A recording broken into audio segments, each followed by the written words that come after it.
Onivia, League of Legends highlights. But they're going to go to the Gragas. This is why I was saying earlier, if you ban the Thresh, he's like, well, I mean, yeah, most people would play Thresh with the Varus, but not me. Yeah. The Gragas here is a lot of extra initiation, decent damage, lockdown, once again on this early skirmishes, regardless of the laning phase. He's significantly behind now is Doran. Yeah, we know that there is a Diana here as Doran's in trouble, gonna have to flash as doesn't even Haymaker in time, and First Blood goes over to Owner as Blank just lies in wait. Waiting for a back timing perhaps as Dove and Harp both moving up. The Diana's gone home and now Canna does have flash, he's gonna use it quite early, only level 5 for Blank as the acceleration gate comes out. There's the flash forward and that's a beautiful attract repel to guarantee the kill, and it goes to Dove, which is massive for KT. That was so well played on both sides. Have one potion left and one ticking, so yeah, looks like he's actually gonna be okay. Depends on if they commit all the way. Here comes Wonder. Here comes the Realm Warp as well as Blank's in a bit of trouble. There's the Equalizer right on top of Faker, but they immediately get rid of Blank. 4 people here on the bottom side. It looks like they are going to be okay for now. Moonfall comes in and gets so much value as T1's dive was beautiful, but now there's a very angry Crocodile. They trade back one. Carrier looks to try and limp away throughout the enemy. Again as the Dragon continues to sleep there in the pit. Brambleback secured by KT. Once again, Noah in trouble. He's going to flash. Gets out of the way of the chains of corruption. Harp now goes golden, has to flash. There's the Magnet Storm as they look for Faker. Noah can't really engage onto this one as the curtain call is a little bit dangerous. In goes Dove though as Faker's going to get taken down. The Crocodile is angry and now is 3-0.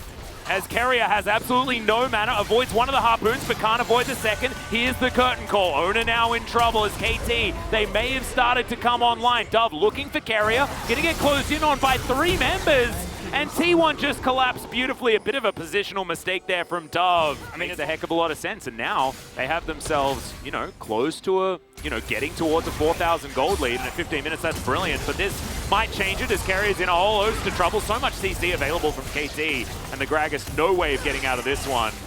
It's going to be Shirley now as a possibility. A decent trade for T1. Oh, absolutely. Because they're going to get this turret, like you said. They get the Drake.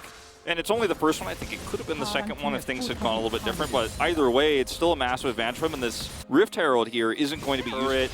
I mean, the whole map is just opened up for T1. They're just winning the macro game in every regard. And I think they could have even had a further thing out of it. In fact, they're going to lose their own turret. It's such a late response here from KT. I mean, where are what are KT doing right now? At the moment, T1 had pressure in every single lane. KT would rather seen a group up to try to kill Faker.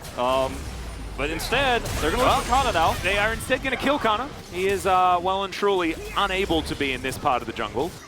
So that's a decent move. Dangerous stuff becomes a huge problem. It's about to happen right before our eyes. Well, thankfully, they have started off the Drake at least, as there's a teleport and Blank's down to a 3rd health. It's exactly what we were talking about. It's a really dangerous situation just to stand in front of T1 as Dove wants to actually start off the fight. It is going to be the Drake taken by Blank as Dove finds himself in amongst 5 and just absolutely obliterated. The Equalizer doesn't do a whole lot as Owner goes through to get a 3-man Moonfall, goes golden as well as now he's looking for Blank in the backline. Noah isn't going to be able to escape from this one. Blank survives, but he's the only one on KT, and yeah, you're not going to be able to do those, buddy. He has to flash away from the Jace in the end as well. Yeah, I mean, you could say whatever you want about Cuz, but Wonder has his own unique style. I love how aggressive he is. He's such a fantastic player when he's playing with Faker. You could see it here. I mean, he has such great control over the map. He's always pushing the envelope in terms of what his champion is capable of. Goes in deep, has his Zonias because he had that gold lead. To have it so early on in the game, Faker has his too, so you can just kind of face first into these. He's been in the solo queue hyperbolic time chamber for quite some time. He's been unleashed. Indeed. Faker, just going to stay here hovering around the mid lane when he's got waves, and everyone else is grouping up. It's a 4-1 style situation here. They don't have a great amount of siege, but there is poke here. I mean, their comp is brilliant at Siege, to be perfectly honest. I mean, yeah, but you have to be careful how you use it, right? Oh yeah. You don't want to be just sitting here blasting minion waves. You want to hit the champions if you can, because then you get potentially a pick, and then you get an inhibitor. It's the counter dive that KT have in spades that they are respecting at the moment. Yes. So certainly something that you have to keep your mind out for. Magnet Storm Equalizer is still a decent combo, as Carrier is still shouting out to Deft and Co. from his old Dragon X roster. As T1 will just continue pushing Now you can really start to use your siege to actually threaten those champions. You're in such a great spot here over the wall. Oh, here's the big old flank and teleport from Doran, though. Let's see who he can pick up. It's going to be Gumayushi, who immediately gets out of there. Equalizer doesn't do a whole lot, as Ona just does so much damage, can survive to what feels like forever. And yeah, T1's wallets are so heavy right now. Dub just gets shock blast to the face, and Hump and Noah are like, well, we tried, guys. I mean, this might be a 2 Drake game. T1 are just going to push to win this. This should Dub's definitely down be for 30. over. It's definitely over. Baron buff's still up for 30 seconds, so good luck.